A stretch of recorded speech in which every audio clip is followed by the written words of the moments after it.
Hello നമസ്കാരം friends. നമ്മളൊരു വീക്കെൻഡിലാണ്, അപ്പോൾ നമ്മളൊരു സൺഡേയിലാണ് അല്ലേ. അപ്പോൾ സൺഡേ ഈസ് ഫൺ ഡേ. അപ്പോൾ എല്ലാവരും ഫുൾ എനർജിയിലാണെന്ന് ഞാൻ വിശ്വസിക്കുന്നു. അപ്പോൾ ഇന്നലത്തെ വീഡിയോസും നിങ്ങൾക്ക് ഇഷ്ടപ്പെട്ടു എന്നുള്ള കമൻറ്റ്സ് കണ്ടപ്പോൾ വളരെ സന്തോഷം തോന്നി. അപ്പോൾ ഇന്നത്തെ സെഷനിൽ ഞാൻ ആക്ച്വലി പ്ലാൻ ചെയ്യുന്നത് നമ്മൾ ബഡ്സ് ആക്ട് 2019 കുറിച്ച് പാർട്ട് 1 പാർട്ട് 2 എല്ലാം ഡിസ്കസ് ചെയ്തു. പാർട്ട് 2 പാർട്ട് 3 പിന്നെ ഒരു ക്വസ്റ്റ്യൻ ആൻസർ സെഷൻസ് ഡിസ്കസ് ചെയ്തിരുന്നു. അപ്പോൾ അതിൻ്റെ ഒരു തുടർച്ചയെന്നുള്ള രീതിയിൽ തന്നെ, കാരണം അതിൻ്റെ അകത്ത് തന്നെ കുറച്ച് ഈവൻ ഇൻക്ലൂഡിങ് ഇന്നലത്തെ വീഡിയോയുടെ താഴെ തന്നെ ഒന്ന് രണ്ട് കമൻറ്റ്സ് ശ്രദ്ധിക്കുകയുണ്ടായി. അത് വളരെ ജെന്യൂൻ ആയിട്ടുള്ള കമൻ്റായിട്ട് എനിക്ക് ഫീൽ ചെയ്തു. അപ്പോൾ ആ കമൻ്റ് എന്ന് പറഞ്ഞാൽ എന്തുകൊണ്ടാണ് ഈ എഫ് ഐ ആർസിന് ഇമ്പോർട്ടൻസ് ഇല്ല എന്നുള്ളത് ബഡ്സ് ആക്ട് 2019 പ്രകാരം. അപ്പോൾ അതിൻ്റെ കാര്യം ഒന്ന് വിശദീകരിച്ച് തരാനാണ് ഞാൻ ഈ വീഡിയോ പ്ലാൻ ചെയ്തിരിക്കുന്നത്. ഓക്കെ, അപ്പോൾ നമ്മുടെ മുൻ വീഡിയോകളെല്ലാം നിങ്ങൾ വാച്ച് ചെയ്തെന്ന് വിശ്വസിക്കുന്നു. എന്നാലാണ് ഇപ്പോൾ ഈ പറയുന്ന കാര്യങ്ങൾക്ക് നിങ്ങൾക്ക് ക്ലാരിറ്റി കിട്ടുക. ഓക്കെ, നമ്മൾ ഓൾറെഡി ഡിസ്കസ് ചെയ്തതാണ്. ഈ ബഡ്സ് ആക്ട് 2019 3 അതോറിറ്റീസാണ് ഉള്ളത്. ഓക്കെ, ഒന്ന് കോമ്പറ്റൻ്റ് അതോറിറ്റിയാണ്. പിന്നെ കോമ്പറ്റൻ്റ് അതോറിറ്റിയെ സഹായിക്കുന്ന ഗവൺമെൻറ് ഒഫീഷ്യൽസ് എന്ന് പറഞ്ഞാൽ അതാത് ഡിസ്ട്രിക്റ്റിലുള്ള ഡിസ്ട്രിക്ട് കളക്ടേഴ്സ്. പിന്നെ വരുന്ന അതോറിറ്റി എന്ന് പറഞ്ഞാൽ ഡെസിഗ്നേറ്റഡ് കോർട്ട്. ഈ ബഡ്സ് ആക്ട് 2019 ബന്ധപ്പെട്ട് വിധി പറയുവാൻ അധികാരം കൊടുത്തിരിക്കുന്ന ഡെസിഗ്നേറ്റഡ് കോർട്ട്സ്. ഓക്കെ, അതറിയാലോ. അപ്പോൾ നമ്മൾ ചാപ്റ്റർ 5 റെസ്റ്റിറ്റ്യൂഷൻ ടു ഡെപ്പോസിറ്റേഴ്സ് എന്ന് പറഞ്ഞ ചാപ്റ്ററിനെ കുറിച്ച് ഡിസ്കസ് ചെയ്ത് ഓർമ്മ കാണുമെന്ന് വിശ്വസിക്കുന്നു. സെക്ഷൻ 14 പറയുന്നതെന്ന് പറഞ്ഞാൽ attachment of property, provisional attachment of പ്രോപ്പർട്ടീസിനെ കുറിച്ചാണ് പറയുന്നത്. ഇപ്പോൾ സപ്പോസ് ഇപ്പം ഈ ആരോപിക്കപ്പെട്ട കമ്പനി ഇവിടെ പ്രോപ്പർട്ടീസും ബാങ്ക് അക്കൗണ്ട്സും പ്രൊവിഷണൽ അറ്റാച്ച്മെന്റ് കോമ്പറ്റന്റ് അതോറിറ്റി ചെയ്യുന്നുണ്ടല്ലോ. അത് സെക്ഷൻ 14 പറയുന്നത്. അപ്പോൾ ഈ സെക്ഷൻ 14 എന്താണ് പറയുന്നത്? ഇപ്പോൾ പ്രൊവിഷണൽ അറ്റാച്ച്മെന്റ് പ്രോപ്പർട്ടീസും അതുപോലെ ബാങ്ക് അക്കൗണ്ട്സും ചെയ്ത് കഴിഞ്ഞാൽ കോമ്പറ്റന്റ് അതോറിറ്റി എന്താ ചെയ്യേണ്ടത്? Within A period of 30 days ഈ ഡെസിഗ്നേറ്റഡ് കോർട്ടിൽ, ഈ പ്രസ്തുത കോടതി, ഈ ബഡ്സ് ആക്ട് വിധി പറയുന്ന കോടതിയിൽ ആപ്ലിക്കേഷൻ സമർപ്പിക്കേണ്ടതാണ് അല്ലേ. അപ്പോൾ ഈ ആപ്ലിക്കേഷൻ സമർപ്പിക്കുക, ഈ ആപ്ലിക്കേഷൻ എന്താണ് പറഞ്ഞിരിക്കുന്നത് എന്നുള്ളത് അറിയണ്ടേ? ഈ ആപ്ലിക്കേഷൻ സെക്ഷൻ 14 ക്ലിയർ ആയിട്ട് പറഞ്ഞിട്ടുണ്ട്. Application on the as per the prescribed manner. ഈ പ്രിസ്ക്രൈബ്ഡ് മാനറിൽ എന്തൊക്കെ ഡീറ്റെയിൽസ് ആണ് ഇൻക്ലൂഡ് ചെയ്യുന്നതെന്നുള്ളതാണ് നിങ്ങളോടത്ത് ഷെയർ ചെയ്യാനുള്ളത്. ഓക്കെ, അപ്പോൾ ഈ കോമ്പറ്റന്റ് അതോറിറ്റി ബഹുമാനപ്പെട്ട ഈ ഡെസിഗ്നേറ്റഡ് കോർട്ടിൽ ആപ്ലിക്കേഷൻ വിത്തിൻ 30 days, ഇപ്പോൾ 30 daysനുള്ളിൽ അവർക്ക് സബ്മിറ്റ് ചെയ്യാൻ വേണ്ടി സാധിച്ചില്ലെങ്കിൽ വിത്ത് പ്രോപ്പർ റീസൺ കാണിച്ചാൽ നമുക്ക് ഏവർക്ക് അറിയാവുന്ന പോലെ വീണ്ടും ഒരു 30 days എക്സ്റ്റെൻഡ് ചെയ്ത് കൊടുക്കാം. അത് കോടതിയുടെ ഡിസ്ക്രിപ്ഷനാണ്. കോടതിക്ക് അത് സോളിഡ് റീസൺ ആണെങ്കിൽ വീണ്ടും ഒരു 30 days കൂടെ എക്സ്റ്റെൻഡ് ചെയ്ത് കൊടുക്കാം. അപ്പോൾ നമ്മുടെ ഇവിടുത്തെ വിഷയം എന്ന് പറഞ്ഞാൽ ആ ആപ്ലിക്കേഷനിൽ ഈ കോമ്പറ്റന്റ് അതോറിറ്റി ബഹുമാനപ്പെട്ട ഡെസിഗ്നേറ്റഡ് കോർട്ടിൽ സമർപ്പിക്കുന്ന ആപ്ലിക്കേഷനിൽ എന്തൊക്കെ ഡീറ്റെയിൽസ് ആണ് ഇൻക്ലൂഡ് ചെയ്യുന്നതെന്നുള്ളത്. ഒന്ന്, ഈ ആരോപിക്കപ്പെട്ട കമ്പനിയുടെ പ്രോപ്പർട്ടി ഡീറ്റെയിൽസ്. ഓക്കെ, ഇപ്പോൾ പ്രോപ്പർട്ടി ഡീറ്റെയിൽസ് ോടൊപ്പം തന്നെ ബാങ്ക് ഡീറ്റെയിൽസും അതിനകത്ത് സമർപ്പിക്കണം. അപ്പോൾ ഈ പ്രോപ്പർട്ടി ഡീറ്റെയിൽസിൽ വസ്തുക്കളും ബാങ്ക് അക്കൗണ്ട്സും അതിൻ്റെ ഡീറ്റെയിൽസ് സമർപ്പിക്കണം. അതാണ് ഫസ്റ്റ് ഡീറ്റെയിൽ സബ്മിറ്റ് ചെയ്യേണ്ടത് ഈ ആപ്ലിക്കേഷൻ കൊടുക്കുന്ന കൂട്ടത്തിൽ.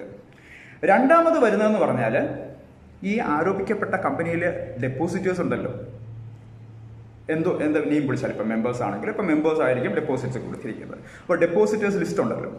ആ ഡെപ്പോസിറ്റ് ആരൊക്കെയാണ് ഈ ആരോപിക്കപ്പെട്ട കമ്പനിയിൽ പണം നിക്ഷേപിച്ചിരിക്കുന്നത്, അപ്പോൾ അവരുടെ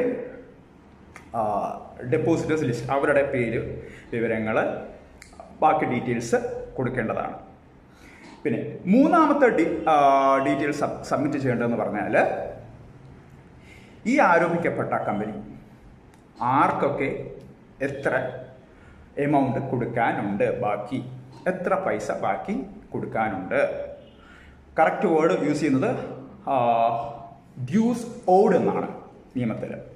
ഓക്കെ, അപ്പോൾ എത്ര പൈസയാണ് ഈ ആരോപിക്കപ്പെട്ട കമ്പനി കൊടുക്കാനുള്ളത്, ലയബിലിറ്റി ഉള്ളത്. അപ്പോൾ ഇതിൻ്റെ അകത്ത് ഈ ഡ്യൂസ് ഓഡ് എന്ന് പറയുമ്പോൾ ഒന്ന് ഡെപ്പോസിറ്റേഴ്സിന് കൊടുക്കേണ്ട പൈസ ഉണ്ടാകും. ഓക്കെ, 2 സർക്കാരിനെ കിട്ടും, ഇപ്പം കേന്ദ്ര സർക്കാരിനോ സംസ്ഥാന സർക്കാരിനോ കിട്ടേണ്ട ഡ്യൂസ് ഉണ്ടാകും. അപ്പോൾ ആ ഡീറ്റെയിൽസ് സബ്മിറ്റ് ചെയ്യണം. പിന്നെ 3, ഈ പറഞ്ഞിരിക്കുന്ന പോലെ ഇപ്പോൾ ഈ ആരോപിക്കപ്പെട്ട കമ്പനിക്ക് സപ്പോസ് എന്തെങ്കിലും ബാങ്ക് ലോൺസോ അങ്ങനെ എന്തെങ്കിലും ഉണ്ടെങ്കിൽ ആ ഡീറ്റെയിൽസ് സബ്മിറ്റ് ചെയ്യണം. അപ്പോൾ ഈ പറഞ്ഞ 3 ഡീറ്റെയിൽസ്, ഒന്ന് ഈ ബാങ്കിൻ്റെ ഈ ആരോപിക്കപ്പെട്ട കമ്പനിയുടെ പ്രോപ്പർട്ടി ഡീറ്റെയിൽസ്, അതുപോലെ തന്നെ ബാങ്ക് ഡീറ്റെയിൽസ്, പിന്നെ ഈ ആരോപിക്കപ്പെട്ട കമ്പനിയിൽ എമൗണ്ട് നിക്ഷേപിച്ചിരിക്കുന്ന ഡെപ്പോസിറ്റേഴ്സ് ലിസ്റ്റ്, ആരൊക്കെയാണ് ഇതിൻ്റെ അകത്ത് ഡെപ്പോസിറ്റ് ചെയ്തിരിക്കുന്നത് അവരുടെ ലിസ്റ്റ് ബഹുമാനപ്പെട്ട കോടതിയിൽ സമർപ്പിക്കണം, കോമ്പറ്റന്റ് അതോറിറ്റി. അതുപോലെ തന്നെ എത്ര എമൗണ്ട് ആണ് ഡ്യൂസ് ഉള്ളത് ഈ ആരോപിക്കപ്പെട്ട കമ്പനിക്ക്. അപ്പോൾ അതിൻ്റെ അകത്ത് ഈ ഡ്യൂസ് വരുമ്പോൾ ഏതൊക്കെയാണ്? ഒന്ന്, ഈ ഇപ്പോൾ ഡെപ്പോസിറ്റേഴ്സിന് കൊടുക്കേണ്ട എമൗണ്ട് ഇനി എത്രയാണ് ബാക്കി ഓരോരോ ഡെപ്പോസിറ്റേഴ്സിനും. 2, ഈ പറഞ്ഞിരിക്കുന്ന കമ്പനി, ആരോപിക്കപ്പെട്ട കമ്പനിക്ക് സർക്കാരിന് എന്തെങ്കിലും നികുതിയോ, ഇപ്പം ടാക്സോ ഡ്യൂട്ടീസോ സെസ്സോ എന്തെങ്കിലും ഡ്യൂസ് ഉണ്ടെങ്കിൽ അതിൻ്റെ ഡീറ്റെയിൽസ് രേഖപ്പെടുത്തണം. അതുപോലെ തന്നെ ഈ പറഞ്ഞിരിക്കുന്ന പ്രസ്തുത കമ്പനിക്ക്, ആരോപിക്കപ്പെട്ട കമ്പനിക്ക് എന്തെങ്കിലും ബാങ്ക് ലോൺസ് ഉണ്ടെങ്കിൽ അതും ഈ ഡ്യൂസിൽ വരുന്നതാണ്. അപ്പം ഈ 3 ഡീറ്റെയിൽസ് കൂടെ വെച്ചാണ് ഈ പ്രൊവിഷണൽ അറ്റാച്ച്മെൻറ്റ് ആപ്ലിക്കേഷൻ ബഹുമാനപ്പെട്ട ഡെസിഗ്നേറ്റഡ് കോർട്ടിലെ കോമ്പറ്റന്റ് അതോറിറ്റി സബ്മിറ്റ് ചെയ്യുന്നത്. ക്ലിയർ ആയെന്ന് വിശ്വസിക്കുന്നു. ഇത് പറയുന്നത് chapter 5 restitution to depositors section 14 okay. ഇനി ഞാൻ ചിന്തിച്ചു, ഇത് വേറെ ഒരു ഡൗട്ട് നിങ്ങളുടെ മനസ്സിൽ, എൻ്റെ ഫ്രണ്ട്സിൻ്റെ മനസ്സിൽ നാച്ചുറലി ഉണ്ടെന്ന് തോന്നുന്നു. ഞാൻ നിങ്ങളുടെ മൈൻഡ് ഒന്ന് റീഡ് ചെയ്യാണ്. ഞാൻ ഒരു കാര്യം പറയട്ടെ. ഞാൻ എൻ്റെ മുൻപത്തെ വീഡിയോസിലും ഞാൻ പറഞ്ഞിരുന്നു, ഈ ബഡ്സ് ആക്ട് 2019 എന്ന് പറയുന്നത് ഇൻവെസ്റ്റേഴ്സിനെ ദ്രോഹിക്കാനല്ല, അല്ലെങ്കിൽ ഡെപ്പോസിറ്റേഴ്സിനെ ദ്രോഹിക്കാനുള്ള ആക്ട് അല്ല. ഇത് ഡെപ്പോസിറ്റേഴ്സിനെ പ്രൊട്ടക്റ്റ് ചെയ്യാനുള്ള ആക്റ്റാണ്. ഓക്കെ. അതിൻ്റെ കാരണം എന്തുകൊണ്ട് ഉള്ളതാണ് ഞാനിപ്പോൾ പറയാൻ പോകുന്നത്. ഇതേ ചാപ്റ്ററിൽ ചാപ്റ്റർ 5 റെസ്റ്റിറ്റ്യൂഷൻ ടു ഡെപ്പോസിറ്റേഴ്സ്, ഇതാണ് ഈ ചാപ്റ്ററിൻ്റെ പേര്. അതിൻ്റെ അകത്ത് സെക്ഷൻ 12 പറയുന്നത് പ്രയോറിറ്റി ഓഫ് ഡെപ്പോസിറ്റേഴ്സ് ക്ലെയിംസ് എന്നാണ്. അതെന്ന് പറഞ്ഞാൽ അത് നിങ്ങളുടെ ഏവരുടെയും മനസ്സിലിരിക്കുന്നത്. ഇപ്പോൾ സപ്പോസ് ഇപ്പോൾ ഈ ആരോപിക്കപ്പെട്ട കമ്പനി ഇപ്പോൾ ഈ പറയുന്ന പോലെ ഇപ്പോൾ നാളെ കോടതി വിധിക്കുകയാണ്, ഇത് ബഡ്സ് ആക്റ്റിൽ വരുന്നതാണ്, ഇത് ഈ പറഞ്ഞിരിക്കുന്ന സ്കീംസിന് ഇപ്പം നിയമവിരുദ്ധമായിട്ടുള്ള സ്കീംസാണ് ഫോളോ ചെയ്തിരുന്നത്. അപ്പോൾ സ്വാഭാവികമായിട്ടും കമ്പനിക്ക് അങ്ങനെ ഒരു ഓർഡർ പ്രസ്താവിച്ചാൽ കമ്പനിയുടെ ഓപ്പറേഷൻസ് നിലനിന്നു പോകും. ഞാൻ പറയുന്നത് ഒരു ഫൈനൽ ഇതാണ് പറയുന്നത്, ഒരു ഫൈനൽ അറ്റാച്ച്മെൻറ്റ് പ്രൊസീഡിങ്സ് ഒക്കെ ആയെന്ന് വിചാരിക്കുക. ഇമാജിൻ ചെയ്യാം. ഓക്കെ. അപ്പോൾ എന്താണ് ചെയ്യുന്നത്?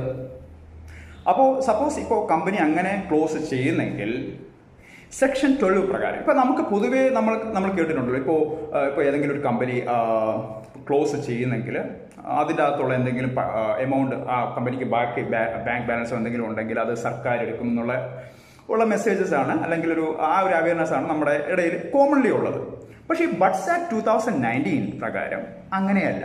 ഞാൻ പറഞ്ഞല്ലോ, ഇൻവെസ്റ്റേഴ്സിനെ പ്രൊട്ടക്റ്റ് ചെയ്യേണ്ട ആക്ട് ആണ്, അല്ലാതെ ദ്രോഹിക്കാനുള്ള ആക്ട് അല്ല.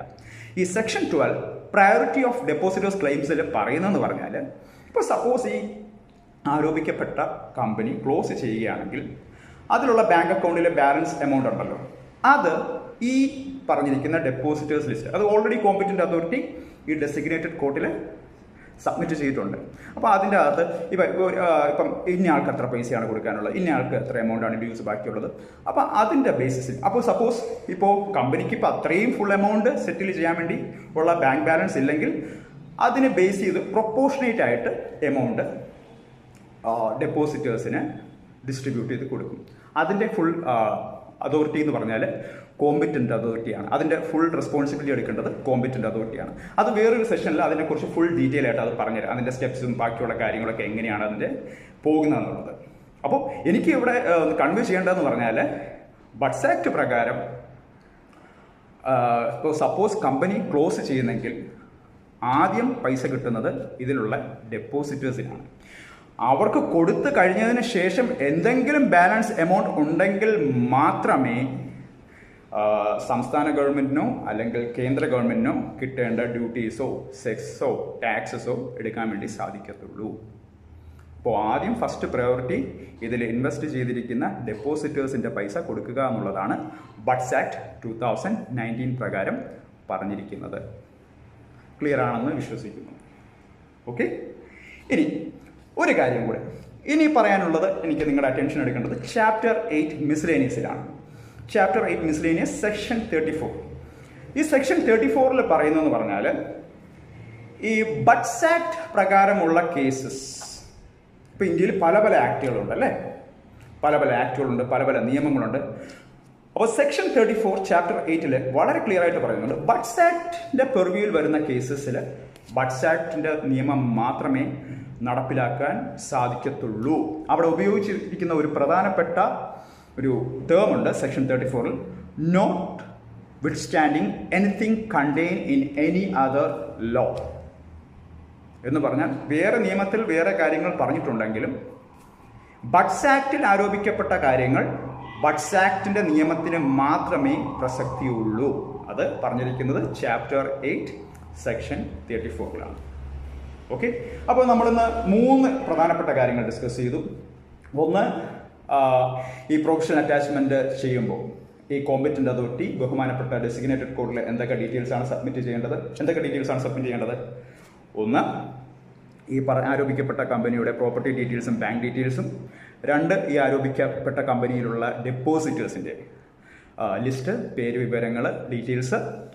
3, ഈ ആരോപിക്കപ്പെട്ട കമ്പനി എത്ര എമൗണ്ട് ആണ് ഡ്യൂസ് ബാക്കി കൊടുക്കാനുള്ളത്. അത് ഒരു പക്ഷേ ഡെപ്പോസിറ്റേഴ്സിന് കൊടുക്കേണ്ട എമൗണ്ട് ആ ഡീറ്റെയിൽസ് ഫുള്ള് കൊടുക്കണം ഓരോ ഇൻഡിവിജ്വലി. പിന്നെ അതുപോലെ തന്നെ ഇപ്പോൾ ബാങ്ക് ലോൺസ് അങ്ങനെ എന്തെങ്കിലും ഉണ്ടെങ്കിൽ അതിൻ്റെ ഡീറ്റെയിൽസ് സമർപ്പിക്കണം ബഹുമാനപ്പെട്ട കോടതിയിൽ.